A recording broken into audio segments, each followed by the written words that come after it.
Cut स्नान, cold friction. आज बता रहा हूँ हिब्बात के बारे में, कट स्नान के बारे में बात कर रहा हूँ।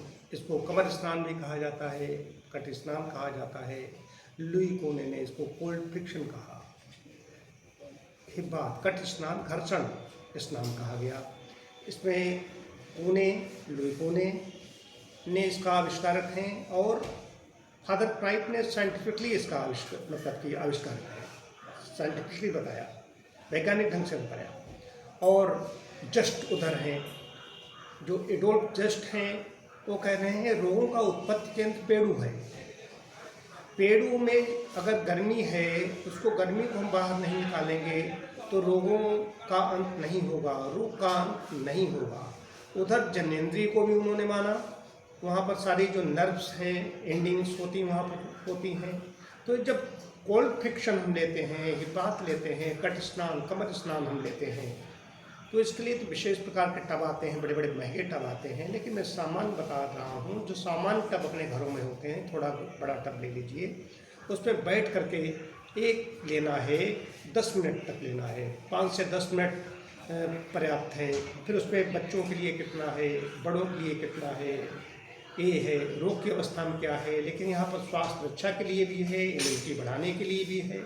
स्वस्थ से स्वास्थ्य रक्षण, स्वस्थ व्यक्ति के स्वास्थ्य रक्षा कैसे की जाए कि पेड़ों की गर्मी को बाहर निकालते रहें, पेड़ों को हम गर्म न होने दें। बाकी तो बहुत रोग हैं इसमें, जो मैं पढ़ता था, हमारे पास पूरी बहुत बड़ी लिस्ट है कि किनको देना है, किनको नहीं देना। लेकिन बात है कि हम इम्यूनिटी इसमें बढ़ेगी, इम्यूनिटी बढ़ेगी तो जो रोग हैं वो भी विदा हो जाएंगे और जो स्वस्थ व्यक्ति है उसको रोग नहीं होंगे। मैं स्वयं लेता हूँ।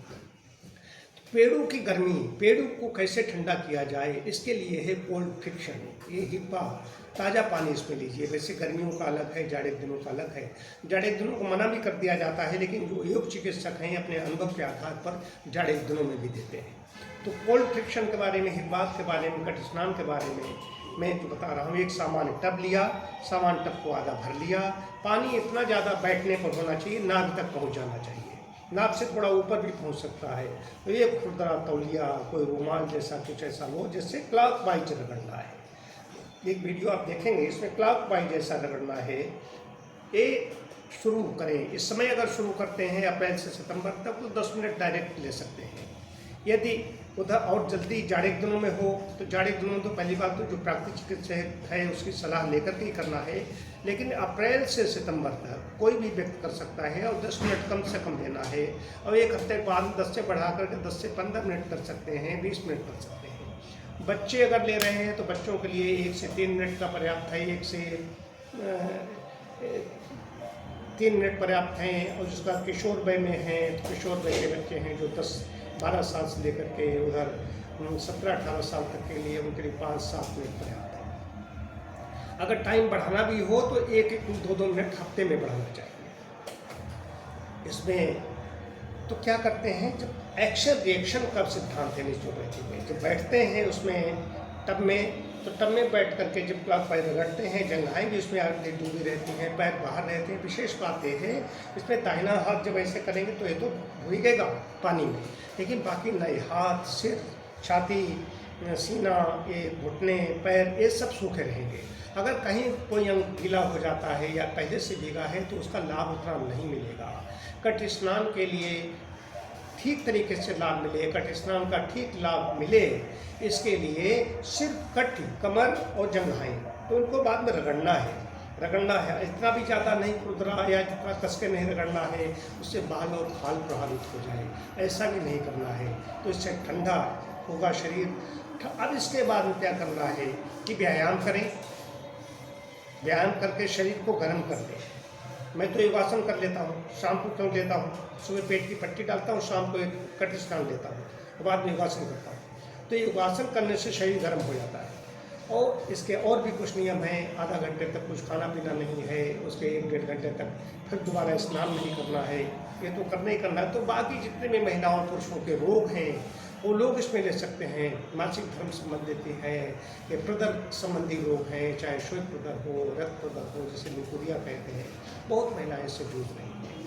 तो इसका प्रयोग, घर में ताज़ा पानी है, टब में पानी भरें, टब में पानी भर कर उसमें बैठना है। बैठ करके करना है। ये महिलाओं पुरुषों के रोगों के साथ साथ में जितने भी रोग हैं, कुछ रोगों को छोड़कर, किसी को अगर मान लीजिए अभी बहुत ज़्यादा ट्यूबरक्लोसिस है, किसी को साइड का हुआ है, ऐसे रोगों में या कहीं बहुत ज़्यादा एक्यूट कोई इन्फ्लेमेशन है, सूजन है, उसमें नहीं लेना है। बाकी सभी लोग उसको ले सकते हैं। वैसे रोग की अवस्था में चिकित्सक से सलाह लेना आवश्यक होता है। इसमें नेचुरोपैथ की सलाह ली जाती है। नेचुरोपैथी का मामला ये है। वैसे सामान्य अवस्था में कोई भी ले सकता है। प्रदर्भ रोगों में, मासिक धर्म संबंधी विकारों में, महिलाओं और जो पुरुषों की जो स्टेबिलिटी है, पुरुषों में भी जो कहना चाहिए इम्पोर्टेंसी है, नपुंसकता है, ऐसे रोगों में भी ये बहुत ज़्यादा लाभकारी है।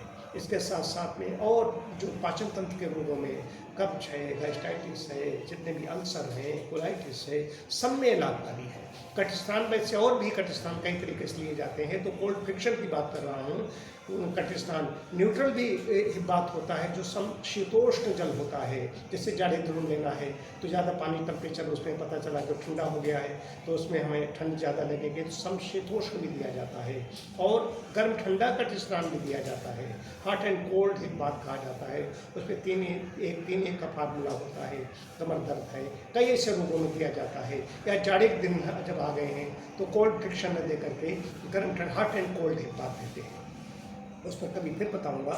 लेकिन ये मुख्य बात है, कट स्नान अगर लेंगे तो पेड़ों की जो गर्मी होती है, हमारा जो यहाँ पर गर्मी होती है, क्योंकि बड़ी आंत में मल जब रुक जाता है, ज़रूरत से ज़्यादा समय तक आंत में रुका रहता है, तो वहाँ पर गर्मी पैदा हो जाती है, गैस बनने लगती है, गैस ऊपर की ओर भागती है, मल कड़ा हो जाता है। तो आप देखते हैं कि गोबर गैस का प्लांट देखिए, उसमें गोबर डाला जाता है, उस प्लांट में गैस उत्पन्न होती है, उसको जलाने के काम में, प्रकाश के काम में, खाने उससे पकाया जाता है, इसका उपयोग किया जाता है। ठीक वैसे ही जब आप में मल जरूरत से ज़्यादा समय तक रुक जाता है तो उसमें बहुत ज़्यादा गर्मी उत्पन्न हो जाती है। ये गर्मी सारे रोगों का कारण है।